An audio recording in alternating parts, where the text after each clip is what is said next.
믿음장, 소망장, 사랑장이 있는데 오늘 고린도전서 13장에서 사랑장, 오늘 제목도 여전히 사랑의 정의라는 제목을 가지고 오늘 고린도전서 13장 한 장 우리가 공부해 보도록 하겠습니다. 네, 여러분이 다 아시는 거고 어렸을 때는 많이 고린도 13장을 많이 외우기도 했는데요. 또 사랑은 언제나 오래 참고 노래도 있잖아요. 그래서 많이 불렀는데 우리가 이제 사랑이란 단어를 이제 사용하기가 쉽지 않은 그렇게 많이 쉽게 들어보기 어려운 단어가 되었습니다. 오늘 이 고린도서 13장은 이제 여러분 어떻게 느껴보실지는 모르겠지만 네, 굉장히 어려운 장입니다. 여러분이 이 사랑을 이해할 수는 있지만 받아들일 수는 있는데 이게 그 사랑의 삶을 살기가 상당히 어렵습니다. 결코 쉽지가 않습니다. 어떻게 보면 엄청난 도전인데요. 오늘 우리가 한번 살펴보도록 하겠습니다. 사랑은 우리의 삶입니다. 결론을 먼저 말씀드리면 사랑은 결국 우리의 삶이죠. 그래서 오늘 사랑의 정의 한번 우리가 새롭게 한번 더 배워보도록 하겠습니다. 잘 깨달을 수 있도록 한번 더 기도드리겠습니다. 주님, 세상의 불법이 성행하여 사랑이 식어진다고 주님 말씀하셨습니다. 지금 바로 그런 시대고 우리가 이 속에서 사랑이 없는 시대에 불법이 만연한 시대에서 우리가 어떻게 사랑을 하면서 살아가야 할지 우리에게 힘 주시고 용기 주시고 새 힘, 새 믿음을 허락해 주옵소서. 예수님의 이름으로 기도합니다. 아멘. 네, 여러분이 다 사랑 다 아는 건데 결론을 이해하기 쉽기 위해서 결론을 먼저 말씀을 드리면서 해야 될 것 같네요. 그래서 사랑은 헬라어로 이제 성경은 구약은 히브리어, 지금 고대 이스라엘어를 히브리어라 하고 그리고 지금 우리말로는 헬라식은 그 그리스, 지금의 그리스 말을 우리가 우리 한국식으로 하면 헬라라고 그럽니다. 그러니까 그게 이제 우리식으로 말해서 헬라, 영어로는 그리스하고 그 나라의 말로는 헬라입니다. 그러니까 그리스 말로는 헬라가 맞습니다. 그래서 여러분이 고등학교 때는 아마 헬레니즘 그리고 유대인의 정신 헤브라이즘 철학적으로 표현하면 그리고 그리스적인 사상은 헬레니즘 이런 식으로 많이 들어보셨을 거예요. 네, 그리고 지금 현재 그리스어는 당연히 그리스는 그리스 언어를 쓰고 있습니다. 현대 그리스 언어입니다. 그러니까 과거의 그리스 언어가 아닙니다. 완전히 철자는 같아도 완전히 다른 언어입니다. 철자만 갖고 다르게 썼고요. 지금 유대인들도 이스라엘에서 그 히브리어를 쓰고 있습니다. 성경에 이게 있어요. 2000년 만에 히브리어를 잃어버렸는데 나라가 없었기 때문에 언어를 잃어버렸는데 나라가 없으니까 언어도 잃어버리죠. 2000년 잃어버렸던 것이 이제 2000년 만에 히브리어로 다시 복원이 되었습니다.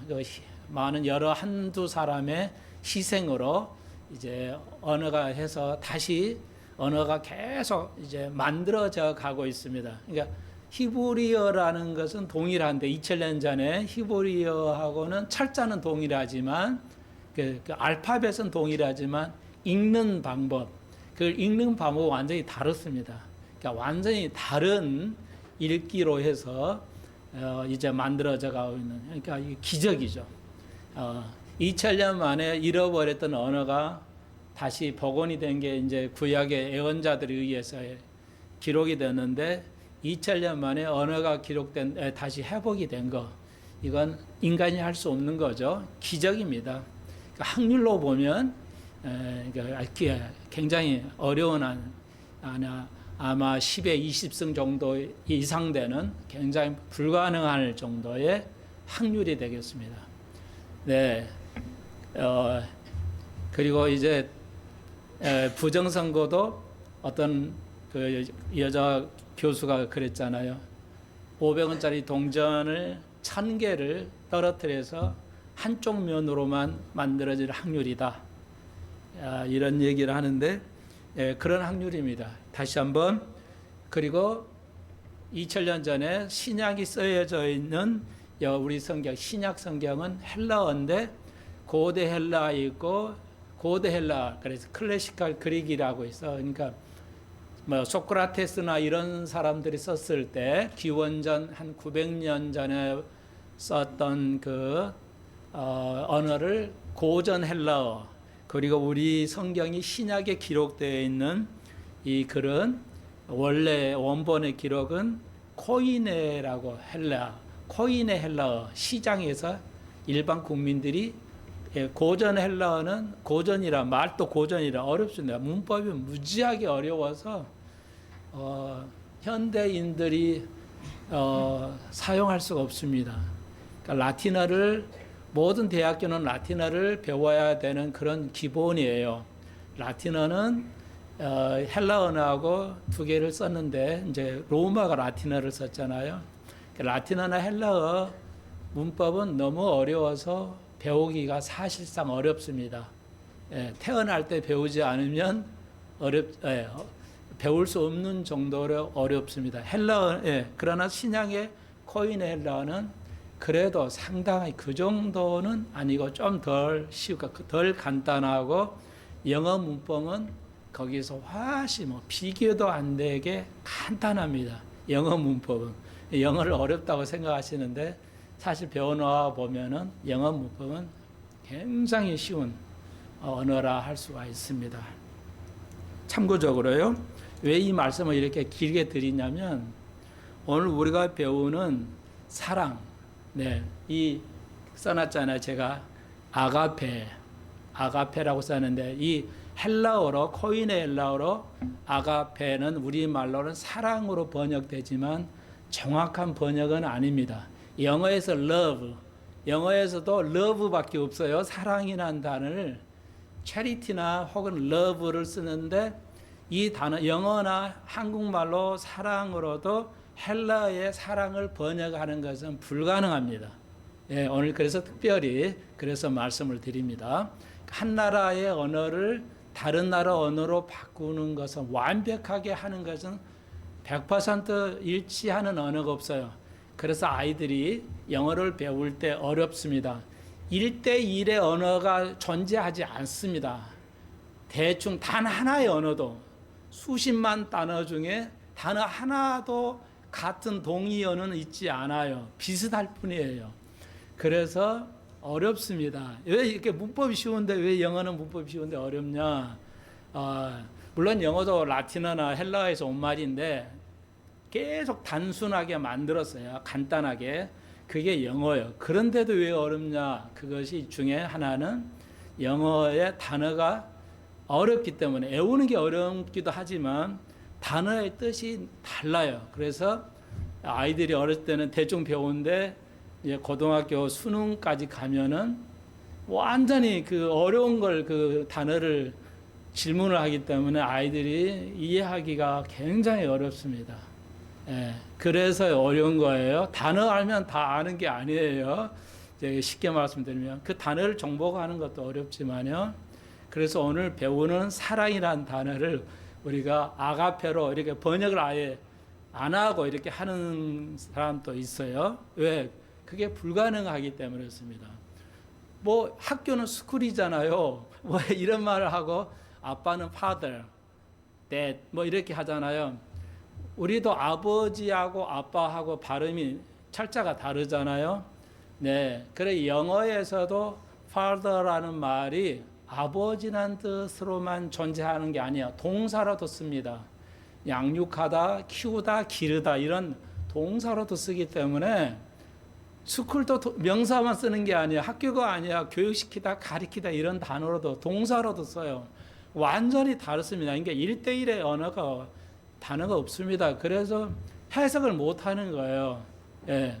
같은 말에도 해석이 완전히 다르기 때문에 굉장히 이제 좀 더 올라가면 깊은 수준에 가면 그래서 오늘 제가 고린도전서 14 사랑이라는 이 단어를 좀 설명을 바울이 이 단어를 특별하게 설명을 했어요. 그래서 오늘 조금은 따분하게 단어를 좀 설명을 하려고 오늘 그래서 사랑 아가페라는 뜻이 뭐냐 정의를 내려야죠.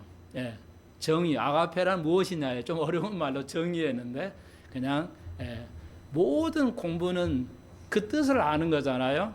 그래서 정의란 단어를 씁니다. 그러니까 국어에서도 이 단어의 정의 지금 말씀드렸죠. 국어잖아요. 아가페가 뜻이 뭐냐? 아가페의 정의. 네, 영어에서 단어의 어떤 정의, 수학에서도 수학의 정의 있어요. 예, 그러니까 모든 그 뜻으로 이제 그 뜻의 의미가 있는데 이게 좀 어려워요. 그래서 제가 오늘 조금 겁이 나는데 여러분에게 어떻게 쉽게 이걸 설명을 해야 되나 금방 말씀드렸지. 우리가 1대1의 이런 단어가 없기 때문에 그 단어가 여러 개 만나면 문장이 되죠. 문장이 되면 더 어려워지는 겁니다. 그래서 오늘 우리가 그 404장 찬송을 불렀잖아요. 불렀는데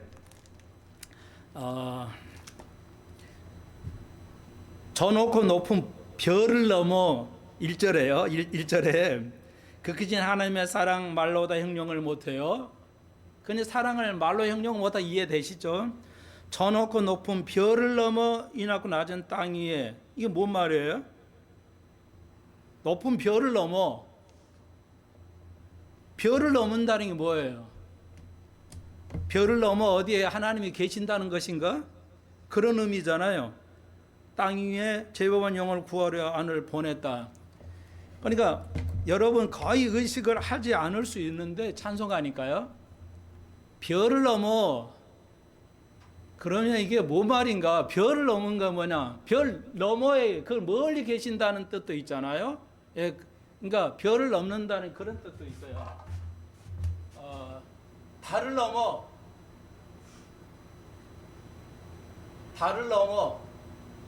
그러면 영어로는 on the moon이에요. 예, 이게 달이에요. moon. 그러니까 달을 넘어 별을 넘어 이런 말을 쓰잖아요.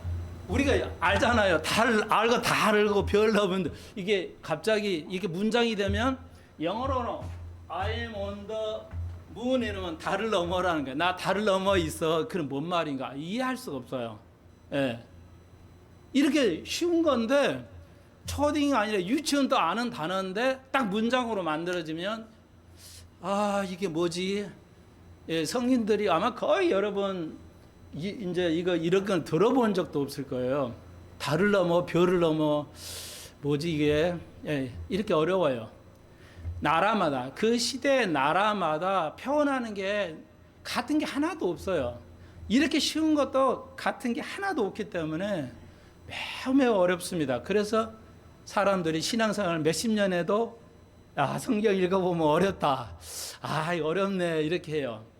어떤 공부도 내가 배워보지 않은 거라 들어보고 익숙하지 않은 거라 어려워요. 그러니까 달을 넘는다는 것은 별을 넘고 달을 넘는다. 이게 우리 집 말고요. 서양에서 달을 넘는다는 것은 굉장히 최고의 기분을 나타내는 거예요. 가장 좋을 때. 그러니까 I'm on the moon이라는 말은 내가 기분이 아주 최상급이다 이렇게 표현할 때 즐겁다 이런 표현이 있어요. 그러니까 달을 넘어간다는 의미예요. 그러니까 우리는 모르지만 서양에서는 그래 기분이 최고 좋은 의미다 이렇게 쓰는 거예요. 그러니까 여기서 달을 넘고 별을 넘고 이런 표현은 멀리서 왔다는 의미로 우리가 쉽게는 이해되지만 주님께서 멀리에서 예수 그리스도를 보내셨다는 거지만 그 다른 의미로는 너무너무 좋은 곳에서 낮고 낮은 거. 그러니까 멀리서 이게 낮고 오셨다는 의미가 아니라 너무너무 좋은 곳에서 낮고 낮은 땅으로 인간이 내려오심을 보내셨다. 그런 뜻이에요. 그러니까 찬송가도 하나하나 살펴보면 다 서양에서 만든 거라 굉장히 어렵습니다. 그러니까 배워야 된다는 얘기가 되고요. 오늘 어렵다는 걸 너무 말씀을 드렸는데, 그래서 이 아가페라는 사랑, 그러니까 에로스가 있고 필레오가 스톨게라는 게 있어요. 헬라어는 사랑이라는 단어가 4개가 있는데 그 나머지는, 그러니까 에로스는 육체적인 사랑이에요. 그러니까 육체적인 사랑인데 성경에서는 단 한 번도 기록하지 않아 있습니다. 그러니까 성경에서는 관심이 없다는 거예요. 육체적인 사랑은 관심이 없고, 그 다음에 스톨게는 이제 친구의 사랑, 뭐 이런 거, 부모의 사랑, 부모의 친척의 사랑, 그러니까 필로스는 이제 형제간의 사랑, 뭐 이런 정도 되는 거예요. 그런데 아가페가 있어요. 근데 아가페는 금방 말씀드렸듯이 기원전, 이 코이넬은 기원전 400년에서 주 400년, 약 800년 동안에 사용된 언어예요. 그 이후에는 사라집니다. 언어는 생성되고 또 사라져요. 그러니까 끊임없이 언어는 형성되고 사라집니다. 한국말도 아마 몇백 년 지나면 사라지고, 우리가 어렸을 때 요즘 쓰는 말이 없잖아요. 요즘 쓰는 말은 신조어가 생기잖아요. 그리고 요즘 신조어는 우리 60대 이상은 너무너무 어렵죠. 다 영어야. 아이들이 말하는 거 보면 다 노는 텔레비 프로그램이 다 영어로 말하죠. 나도 몰라요. 도대체 알 수 없는 말을 아이들이 물어보니까 몰라 나 계속 이래요. 아이들이 이거 알아요, 할아버지? 몰라. 아니, 왜냐면 그 놀이 그 프로그램이 영어로만 나오니까. 영어 자체가 다 영어야. 한국말을 안 쓰잖아요. 한국말 쓰면 간판도 한국말 쓰면 어색하죠. 촌스럽잖아요. 시대 흐름이 그래요. 그래서 60대의 어르신들은 새 시대에게 적응하는 게 너무너무 힘들어요. 그래서 컴퓨터를 두려워하고 이제 이렇게 되죠. 뭐 새로운 거 두려움을 느끼죠. 고대 우리 어른들은, 우리 2세대, 1세대는 그래 할지만 우리 세대부터는 이제 고통이죠. 그래서 이런 무서운 시대에 우리가 살아가고 있어요. 어르신들은 모든 게 도전이야. 하여튼 모든 게 도전이다. 이제 좀 이제 그렇게 말씀을 드리고, 그래서 이제 그 사랑 단어, 헬라어는 4가지 단어가 사랑이라는 단어가 있는데, 그 정도는 이제, 그러니까 베드로가 예수님에게 물어봤잖아요. 예수님 물어봤잖아요. 네가 나를 사랑하느냐? 내 양을 먹이라 했대요. 그때 사랑이라는 단어를 아가페로 물어봤어요. 그래서 예수님께서 아가페로, 그리고 2번은 아가페로 물어보시고, 마지막 3번째는 예수님께서 필레오로 물으셨어요. 네가 친구의 사랑을 할 수 있겠냐? 사랑을 낮춰서 얘기한 거야. 그래서 3번 다 베드로는 필레오로 대답했어요. 그러니까 아가페로 대답하지 않았습니다. 우리 성경에는 그렇게 번역할 수가 없기 때문에, 언어가 없기 때문에 그냥 네가 나를 사랑하냐? 예, 사랑합니다. 뭐 이렇게 되어 있는데, 원어로 보면 완전히 전혀 다른 얘기를 하고 있어요, 지금. 그러니까 여러분, 진짜 찐 성도가, 요즘은 찐이라는 말을 잘 쓰더라고요. 찐 뭐 이렇게, 그러니까 진짜를 좋아하는 거 뭐 이런 걸 찐이라고 그러더라고요. 찐 성도가 되려면은 처음부터 다시 해야 돼. 이거 하나하나 다 배워야 돼요. 우리가 그런 시기예요, 지금. 옛날에 배워는 가지고 써먹는 시대 지났어요. 자, 그래서 오늘 특별하게 사랑은 제일 중요하잖아요. 그래서 오늘 특별하게 강조를 드립니다. 그래서 아가페는, 그러면 아가페는 뭐냐? 우리가 알아요. 무조건적인 사랑. 무조건적인 게, 조건이 없는 거. 이거 다 알아요. 맞아요. 아가페를, 그러면 왜 이걸 이렇게 제가 서두에 길게 말씀드렸냐면, 그러니까 헬라어는, 이 코인의 헬라는 기원전 400년에서 기원 후 400년, 대략 800년 동안이에요. 그 이후는 사라집니다. 언어가 그 이상 지속될 수가 없어요. 새로운 언어로 이게 자꾸 만들어지는 거니까요. 그때, 그러면 금방 말씀드렸죠. 그 900년, 기원전 900년에 쌓였던 클래식, 그러니까 소크라테스 이런 사람이 사용하는 언어에서는 이 아가페가 없어요. 아가페는 단어가 없다고 그래요. 사용하지 않았어요. 그러니까 예수님께서 최초로 아가페라는 단어를 만드셔가지고 사용하신 거야. 그게 성경의 코인에 들어온 겁니다. 신약 성경에 들어온 거예요. 그러니까 그 이전에 그리스에서는 사용하진 않은 단어예요. 그러면 그 이전에는 뭐냐? 그냥 영어로 번역하면 charity. 그러니까 그 봉사해주고 친절을 베풀어주고 자비를 베푸는 그런 단어로 대치돼 있었어요. 그러다가 이제 신약이 오니까 그래서 이제 아가페는 그냥 아가페 혹은 무조건적인 사랑, 무조건적인 거. 부모가 자식에게는 조건이 없잖아요. 예. 자식은 부모에게 조건을 달죠. 그러잖아요. 뭐 안 해주면 이렇게. 그러니까 자식은 부모에게 조건을 달지만 부모는 자식에게 조건 없이 주잖아요. 베풀잖아요. 그걸 우리가 아가페라고 한다는 거죠. 예. 그래서 우리가 알다시피 성경의 모두의 내용은 한마디로 합치고 한 단어로 말하면 사랑이에요. 구약도 사랑, 율법도 사랑이에요. 그래서 네가 사랑을 실천하면 막 율법 완성한 자라고 그랬잖아요. 율법이 뭐냐? 뭐 요구하고 이런 게 아니에요. 율법의 의미는 사랑이에요. 율법의 책 계명이 뭐라고 그랬어요? 율법사들이 율법의 첫째 계명이 뭡니까? 제일 중요한 게 뭐니까? 예. 하나님을 사랑하고 이웃을 내 몸같이 사랑하라는 거였어요. 예. 그러니까 사랑하면 예, 율법을 완성하는 겁니다. 예, 우리가 알다시피 그거는 무조건적인 거. 그렇게 하면 이해하셔도 여러분의 입장에서는 충분해요. 그런데 오늘 이제 고린도에게 이걸 쓴 것은 고린도인들이 잘못을 했어요. 뭐 잘못이냐? 고린도인들은 뭘 잘못한 것이냐면 우리가 전 시간에 배웠듯이 은사를 중요시했어요. 은사를. 그래서 은사를 중요시했기 때문에 그러다 보니까 이제 기독교에서 많이 벗어났어요. 그래서 오늘 13장에서는 사랑을 얘기합니다. 물론 사랑도 은사라고 봐요. 더 큰 은사를 사모하라고 12장 끝절에서 언급하죠, 바울이. 그러니까 은사도 중요한데 그보다 더 가장 중요한 게 뭐냐? 사랑이다. 사랑의 은사가 있어야 된다고 바울이 교정해 주기 위해서 오늘 사랑을 쓴 겁니다. 그리고 예수님이 최초로 사용하신 건데 아가페는 무조건적인 거. 다른 의미로 쓸 수 이 아가페는 이제 무조건적인 것은 이 단어 뜻이 그런 건 아니에요. 단어 뜻이 무조건적인 건 아니고 아가페란 의미로 볼 때 예수님이 그 하시는 것을 볼 때 삶을 볼 때 무조건적이었구나. 이게 그러니까 우리가 은혜는 뭐예요? 무조건적이라고 하죠. 은혜도 무조건적이야. 맞아요. 그러니까 아가페라는 단어는 뭐냐? 참 말하기가 제가 표현하기가 좀 어려운데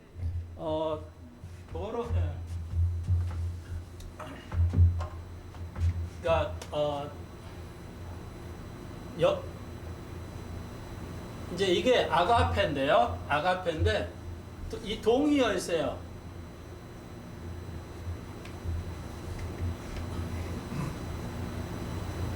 애곤이라는 거예요. 고뇌라는 뜻인데 우리말로 하면 고뇌하는 거예요. 그러니까 너희는 좁은 길로 가도록 힘써라. 이 힘쓰라 할 때 영어가 애곤이를 썼어요. 그러니까 너희가 좁은 길, 넓은 길 멸망한데 좁은 길로 가도록 애써라, 고뇌해라 할 때 애고니를 썼어요. 동의어야. 그러니까 영어의 애고니는 아가페에서 만들었어요. 어원이 이쪽이에요. 헬라어에 아까 말씀드렸잖아요. 영어의 어원이 대부분 헬라어야, 라틴어나. 그래서 이 앞에가 같잖아요. 그래서 만든 거예요. 그러니까 뭐냐? 제가 그렇게 해석하는 게 아니에요. 그렇게 만들어진 거예요. 그래서 여러분 AI 같은 거 있잖아요. GPT. 그거 쳐보세요. 아가페 기원에 대해서 좀 설명해 주세요. 치면 다 나와 이렇게요. 다 나옵니다. 저 요즘은 목사고 선생님 필요 없어요. 얘가 다 해요 지금은. 앞으로는 그럴 겁니다. 이제 학교 선생님 거의 필요하지 않을 겁니다. 거의 필요하지도 않아요. 그러니까 이제 판사도 거의 필요하지 않을 수도 있어요. 너무 그냥 자기 정치적인 방향으로 판결을 하기 때문에 공정하지 않다. 그래서 AI가 해야 된다. 이런 의견도 있는데요. 아무튼 좋아요. 그래서 아가페는 그럼 뭐냐? 아가페 사랑이라는 말은 뭐냐? 자기를 다른 말로 하면 이거예요. 그러니까 성경에서는 자기를 이제 포기하는 겁니다. 자기 권리 모든 걸 포기하는 거. 하나님 앞에 항복하는 것을 우리가 아가페라고 그래요. 그러니까 은혜는 무조건 조건이 없이 주는 게 은혜라고 하면 가장 적합한 것 같고요. 그 다음에 아가페라는 말은 나의 권리를 모든 걸 내려놓는 거예요. 그러니까 예수님 말씀하셨죠. 나를 따르려면 너는 자기 십자가를 지고 자기를 부인하라고. 나를 부인하는 게 나는 없다. 나라는 존재는 없어. 나의 권리는 아무것도 없어. 이런 의미예요. 그것을 아가페, 사랑이래요. 그러니까 아가페는 애가 이쁘다, 귀엽다 해서 사랑스럽다, 우리 새끼 사랑스러워, 이런 것은 사랑이 아니에요. 한국적으로 사랑이지 성경에서 말하는 아가페는 전혀 아닙니다. 그러니까 감정적인 것은 성경에서 사랑이라고 쓰질 않아요. 어머니의 그 감정적인 사랑은 성경에서 사용하지 않습니다. 그러니까 거의 부성애에 가까워요. 하나님의 사랑은 모성애보다는 부성애가 더 가까워요. 그러니까 아빠는 이 새끼 이쁘다 뭐 이런 것도 있지만 권하고 하고 자꾸 이러잖아요. 자기를 희생해서 그러니까 엄마도 자기를 희생하잖아요. 희생하는 거, 자기를 희생하는 것을 아가페라고 그래요. 그러니까 하나님은 아가페잖아요. 아가페 하나님은 독생자 자기 아들을 주기까지 하셨잖아요. 자기 아들을 희생하는 그 고뇌를 가지는 거, 그걸 우리가 사랑이라고 그래요. 즐겁다, 이쁘다, 너무 사랑스럽다. 그게 사랑이 아니고, 애곤이라는 우리말로 고뇌, 번역은 잘한 것 같아요. 너무 고통스러운 거예요.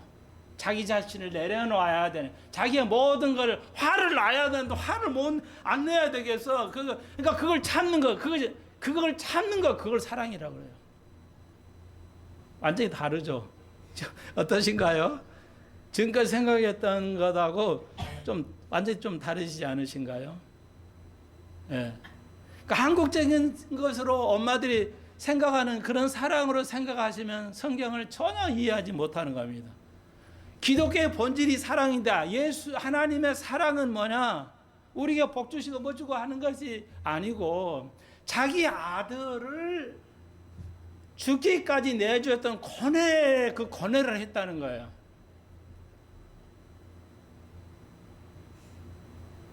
하나님이 그 고뇌를 했다는 거예요.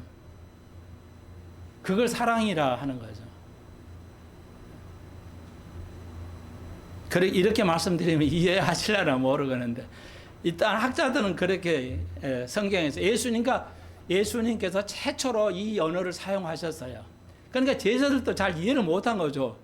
상당히 이해를 못했을 거예요. 예수님이 설명은 했겠지만 새로운 언어가 생기면 그 언어의 개념이 있기 때문에 그 개념을 익히기가 쉽지가 않아요. 그게 한두 개가 아니잖아요. 성경에서 단어는 몇 개 안 되지만 한 2,000개밖에 안 됩니다. 헬라어라 해도 좀 변형을 하니까 이제 4,000단어까지는 가지만, 자, 그렇게 이해하시면 그래서 오늘 아가페 다시 한번 이것만 기억합시다. 나의 자신을 권리 모든 걸 내려놓는 거예요. 자, 그러면 이제 조금 더 이해를 돕기 위해서 구약의 그 제사장들이 예복을 제사장 복을 입었잖아요. 그럼 여러분 아시다시피 제일 끝에 가장자리 제일 끝에 여기에다가 금방울을 달았어요. 그러니까 또 하나가 뭐죠? 또 하나가 있어요. 제사장의 그 제사장 복에 여기 끝에다가 금방울 하나를 달고 또 하나를 달았죠. 그게 뭐예요? 이건 유치원 수준이야. 재생이에요. 유치원 얘기예요. 유치원은 이렇게 가르쳐요. 초등학교는. 미국 아이들 이거 가르쳐주면 좋아하죠. 막 질문하면 미국 아이들 서로 손들어요. 자기 내세우려고 자기 안치하려고 막 엄청 질문하고. 근데 애들만 그런 아니야. 성인들도 질문 엄청 좋아합니다. 예. 그래서 신학교나 뭐 초중 고등 대학도 계속 수업에 질문해요. 손 들고 계속 대학 우리나라 대학생은 다 입 다물고 있잖아요. 예, 완전히 거기는 틀려요. 계속 손만 들고서 질문하려고. 그 수업 중에. 교육이 좀 그렇게 되면 좋은데 우리도 좀 그렇게 가봅시다 좀. 예, 그래서 여기에 방울을 하나 하고 또 하나가 달려 있는데 그게 석류야. 여자들이 좋아하는 석류. 열매야.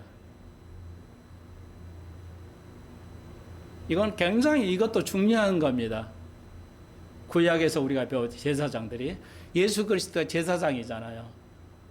우리가 또 제사장이야. 알고 있어야지. 제사장에 자기가 뭔지도 모르면 안 되겠죠. 자, 이게 왜 이거 말씀을 드리냐면 이 금 방울, 금이 뭐냐? 오늘 우리가 배운 전 시간에 배웠던 12장, 권지서 12장에 은사를 말합니다. 예, 은사를 말해요. 이 땅에 여러분이 살 수 있게 하기 위해서 재능을 주셨어요. 그 재능을 다른 말로 하고 은사를 주셨어요. 하나님의 은사를 주지 아니하고 하나님을 종을 사용하지 않습니다. 하나님은 은사를 주지 아니하고 여러분을 이 땅에 필요한 일꾼으로 사용하지 않습니다. 여러분에게 재능을 주시고 그 다음에 사용해서 그 일을 감당하지 능력도 없이 사용하지 않아요. 얼마나 감사해요. 그래서 고린도서 12장 11절에 뭐야? 각각 사람에게 은사를 줬다. 그럼 목사님, 그건 저는 은사가 없는데요. 여러분, 하나님이 다 주셨는데 이유가 있을 수도 있죠. 내가 개발을 안 할 수도 있잖아요. 은사를 주셨는데 내가 개발을 안 할 수 있어요. 예. 그러잖아요. 아이들이 부모가 시킨 대로 안 하는 아이 있고 시킨 대로 하는 아이 있잖아요. 그러니까 어렸을 때, 초등학교 때 어렸을 때 공부를 시키면 늙었을 때까지 계속 성장할 수 있대요. 이 IQ가. 예. 그리고 요즘 젊은이들이요. IQ가 100 정도면은 이게 그 경계선이라고 그러죠. 100 정도면요. 경계선이야. 그래서 이게 문제가 심각해요. 좀 심각하대요. IQ가 너무 이 경계선에서 정상보다 좀 나게 하고 지능이 떨어진 80 그 정도 선의 중간에 있어가지고 요즘 젊은이들도 이게 굉장히 어렵대. 판단력이 흐려져가지고 그게 우리나라 국민이 지금 드러나고 있는 현상입니다.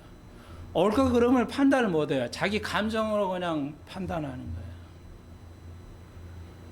그래서 한국 사회가 지금 내전으로 갔습니다. 제2의 동란이에요. 제가 개인적으로는 이제 피를 흘려야만 되지 않냐. 우리가 기도 많이 해야 됩니다. 너무너무 저는 고통스럽습니다. 다 연관성이 있어요. 하나님 우리에게 재능을 주셨어요. 근데 그리고 그 초등학교 때 공부를 안 해놓으면은 성인 20대에 가서 아무리 공부해도 약간의 증가하는 IQ가 발전을 하는데 한계가 온답니다. 운동도 초등학교 때 하는 아이들은 계속 이렇게 성장하는데 안 하는 아이는 어느 정도 성장하고 멈춘다잖아요. 여러분 아시죠? 제가 배구를 좋아하는데요. 요즘 배구도 잘 못하니까 재미가 하나도 없어요. 인물이 없어가지고.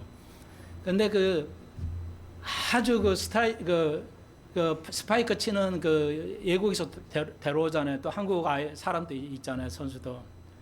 근데 스파이크만 치기 때문에 수비는 전담 수비가 있잖아요. 리베로가. 그러니까 그걸 못해요. 아무리 훈련시켜도 안 된답니다. 이게. 수비를 못한대요. 스파이크만 치는 애들은 수비를 못한대요.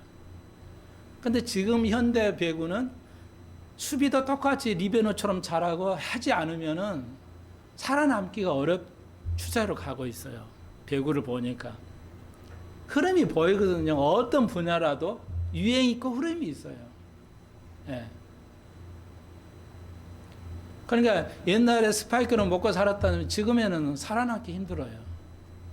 수비도 잘해요. 그러니까 외국에서 오는 애들 보면 수비도 거의 잘합니다. 그러니까 어려서부터 완전히 수비도 훈련이 돼 있고 공격도 훈련이 돼 있어야 돼요. 그러니까 이렇게 재능을 잘 교육을 해야 됩니다.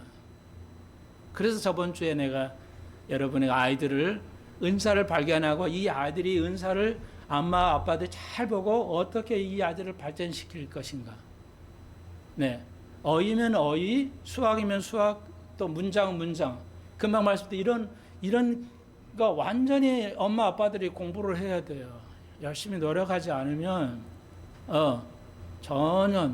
그러니까 초등학교 또 가잖아요. 중학교 때는 못 가르칩니다. 완전히 달라요. 5년 전, 10년 전에 아이들이 배운 거예요. 완전히 다르기 때문에. 여러분 알다시피.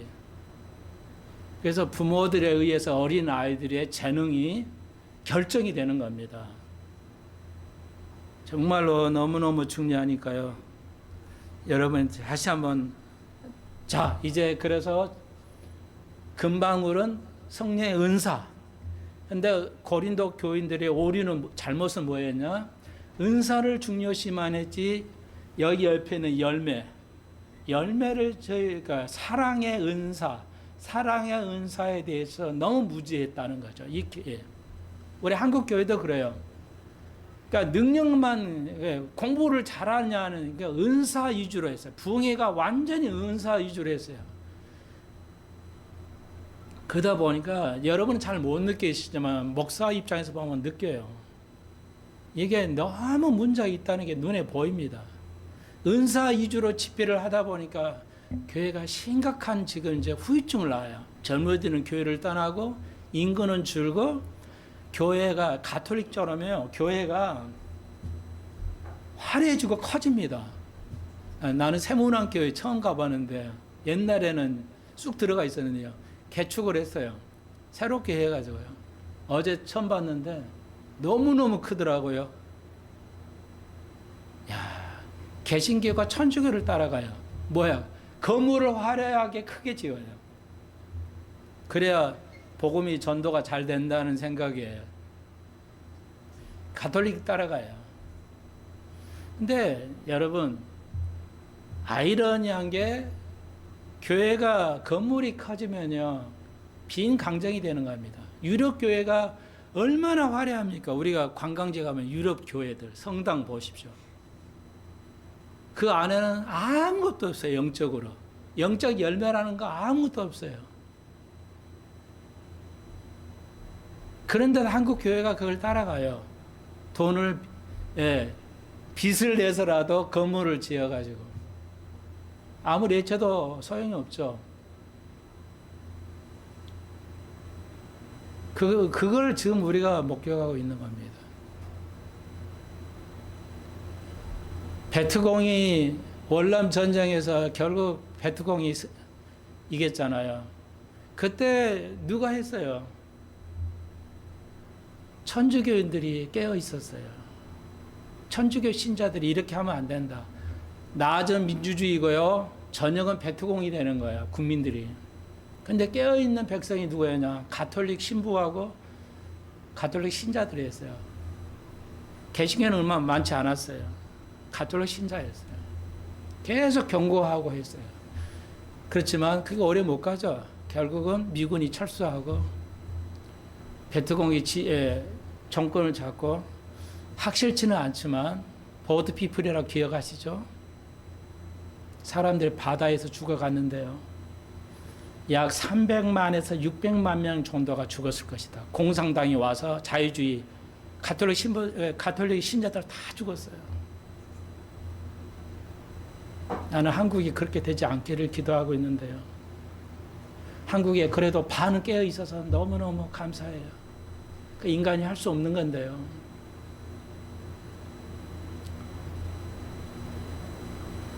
이만큼 중요한 겁니다.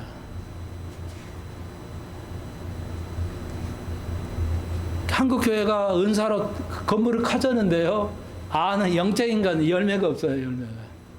그 열매가 뭐야? 한마디로는 사랑이에요.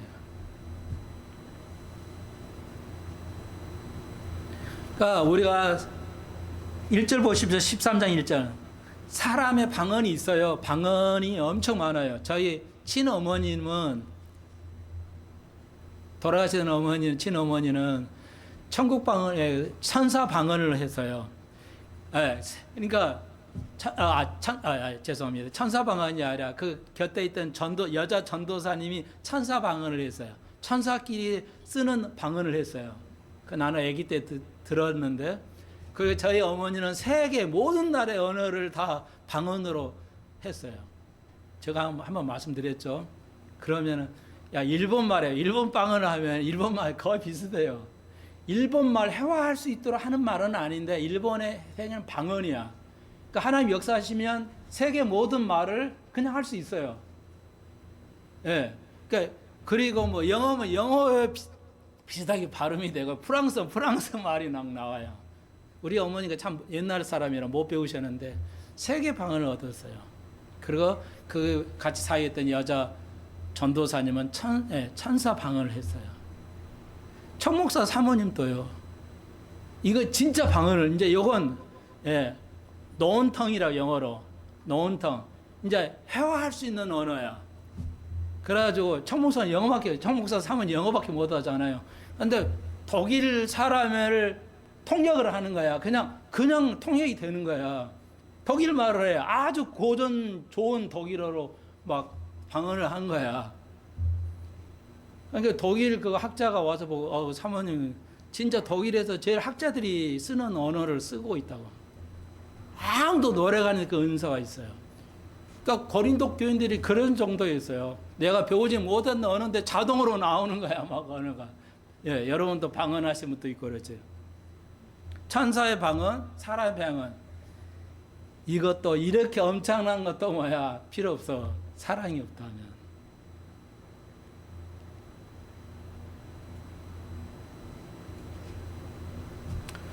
이제 잘 여러분이 정리하셔야 돼. 집에 가셔서. 다른 어떤 거 있어도 사랑이 없으면 소용없어. 제가 하나만 더 가족사를 얘기 좀 드려야 할 것 같은데, 제 이제 어렸을 때 그래서 어머님이 돌아가시고 아버님이 새 어머니 결혼했잖아요. 이렇게 표현하는 거 이해하시고 이제 계모라고 보통 하잖아요.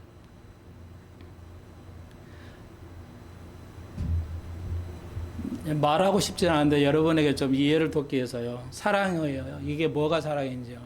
알려드리려고 좀 말씀을 드리는데, 그 새 어머니는요, 우리를 안 낳았잖아요. 안 낳고 거기서 아버지랑 결혼해서 이제 나이가 있으니까 낳을 수가 없어서 아버님은 수술하고 그래서 못 낳아요.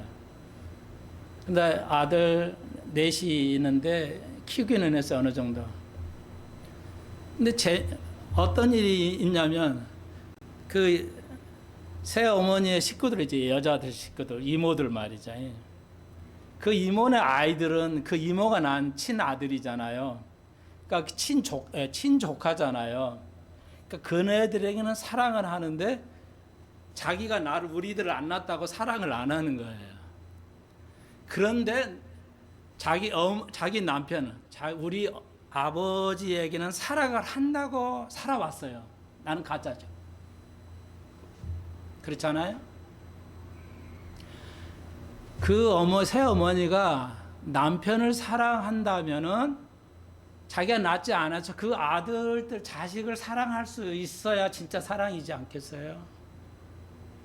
교회 사모도 그걸 깨달지 못해요. 비극이죠. 눈에 보이잖아요, 우리가. 그래서 이 계모는 자기 낳지 않으니까 자기 편을 만들려고 사형제 중요를 내 형제를 이간질을 해요. 자기 편이 누군가를 테스트하고 자기 편을 만들어요. 계모의 그 특성인데 어쩔 수 없어요. 다 그렇다는 뜻이 아니에요. 좀 이해해 주세요. 그렇게 해서 사형제가 찢어져 버린 거야. 여러분, 이렇게 위험한 거예요. 그게 야곱에서도 그렇잖아요. 야곱의 큰 아들들이 왜요? 막내 12아들 중에 11번째 요셉을 파는 것이 뭐야? 배가 달라서 판 거잖아요.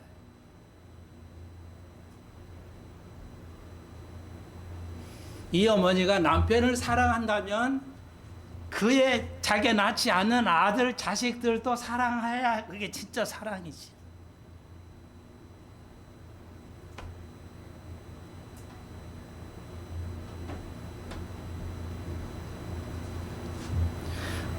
오늘날 교인들이 얼마나 위선된 사랑을 하는지 알 수가 없어요. 유대인들이 지금 그런 거예요. 유대인들이. 하나님 우리가 사랑합니다. 그렇게 외쳐왔어요. 지금까지. 하나님 우리가 사랑해요. 모세 이후로부터 하나님 우리가 사랑해요. 이렇게 외쳐왔어요. 수천 년, 2000년, 4000년을. 근데 예수 안 믿어. 하나님이 아버지가 아들을 예수 그리스도 보내는데 아들은 죽였어요. 하나님을 사랑하는 겁니까? 유대인들 지금도 그래요. 하나님을 사랑하죠, 우리가. 왜 우리가 하나님 사랑 안 해요? 그렇게 했잖아요. 얼마나 아이러니입니까? 하나님을 그렇게 사랑한다고 하면서 뭐야? 그의 아들은 죽였어. 그 하나님을 사랑하는 거예요? 아니잖아요. 우리가 알다시피.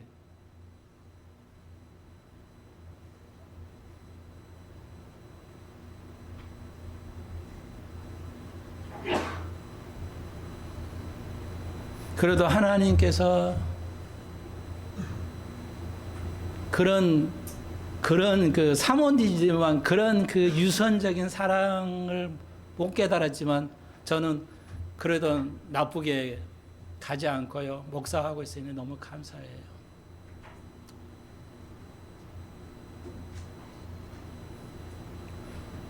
너무나 많은 사람이 유선적으로 사랑을 해요. 진짜 하나님을 어떻게 사랑한지를 몰라요.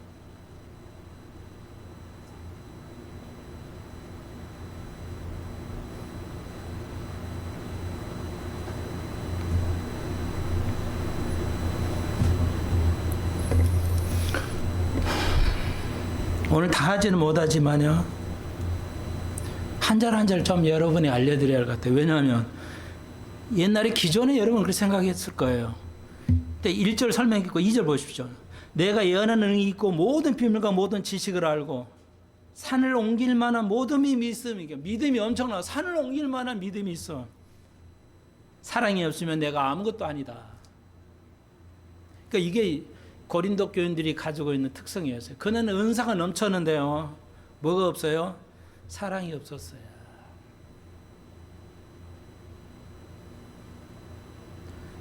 이제 나오죠. 3절까지는 고린도 교인들의 특성, 잘못. 근데 4절에서 이제 사랑을 아가페. 여기서 아가페는 뭐냐? 정의가 나오죠. 오래 참는 겁니다. 오래 참는 거예요. 금방 말씀드렸죠. 내가 그래요. 알아요. 저는 이제 이 정도 나이 드니까 알겠어요. 내가 낳지 않는 집안에 가서 아내로서 살아가려면 굉장히 인간적으로 이해는 돼요. 그래서 계모는 그 자식이 있는 거에서 인정을 받기를 원해요. 인정이 되는지 안 되는지를 굉장히 가지려 할 거예요. 심리적으로. 자연스러운 거야. 이해는 돼요. 그런데 여기서 사랑은 뭐예요? 내가 끝까지 참는 거죠. 참아야 된다는 거죠.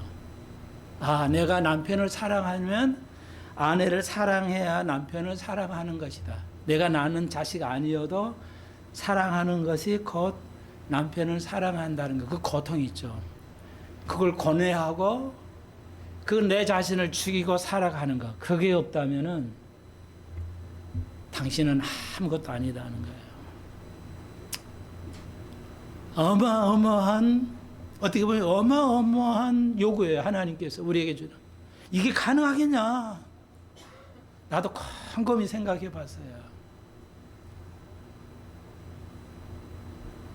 나는 이 새어머니의 입장을 충분하게 이해합니다. 이제는.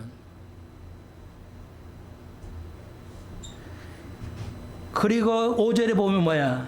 악한 것을 생각하지 않는다 이거예요.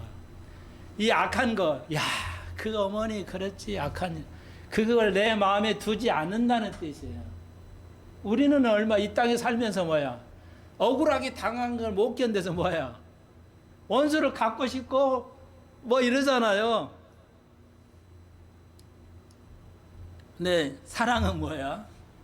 악한 것을, 그 사람의, 저 사람의 악한 것을 내 마음에 두지 않는다는 겁니다. 여러분은 어떠신가요?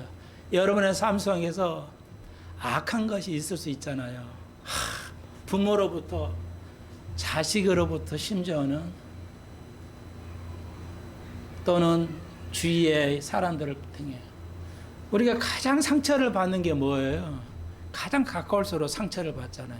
그만 말씀드렸듯이 요셉이 열 형제들이 작당을 해가지고 12, 베냐민 막내, 제일 막내 12아들 중에 12번째 장래는 베냐민하고 요셉의 한 어머니였잖아요. 한 어머니 두 아이 나왔어요. 그러니까 나머지 10명은 다 배다른 형제들이야. 그래서 노예로 팔려갔잖아요. 그리고 자기가 총리가 됐어요. 이건 이제 예수를 의미하는데요. 그리고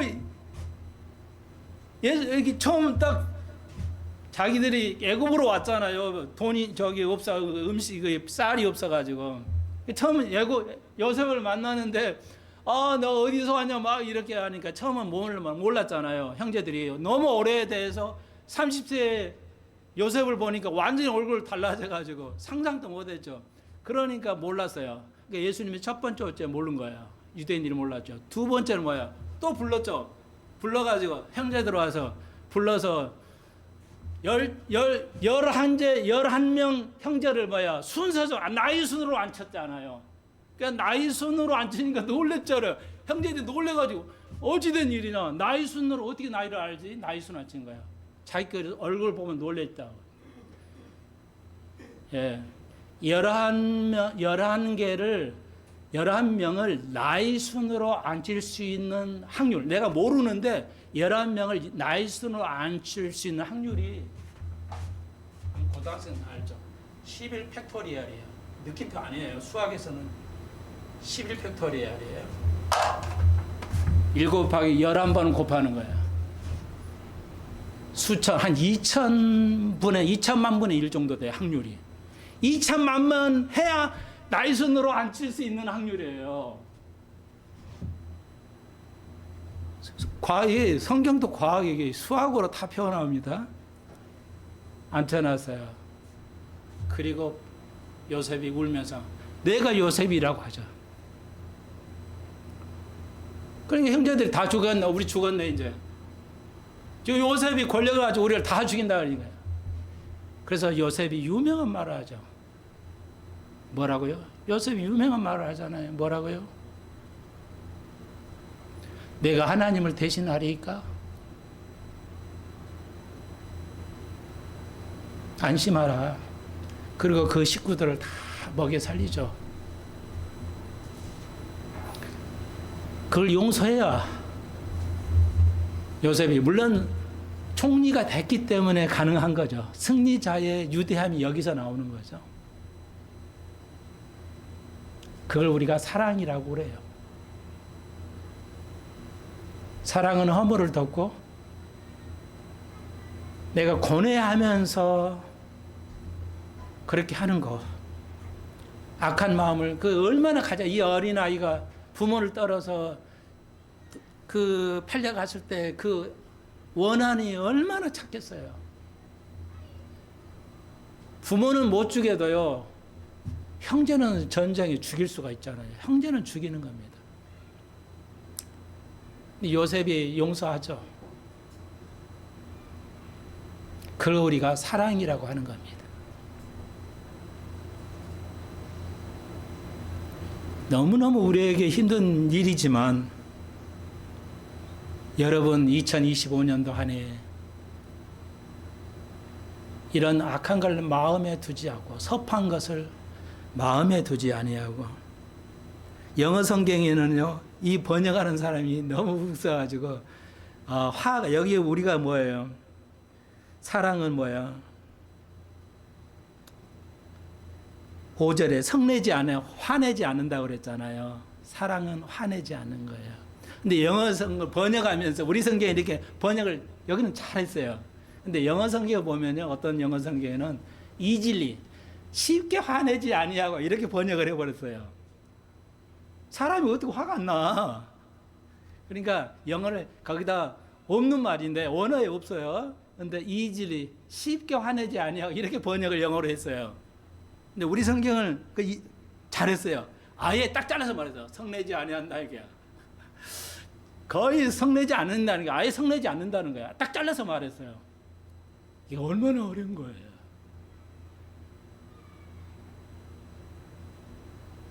화날 길이 한두 번이겠어요? 근데 아예 화를 안 낸다는 거야.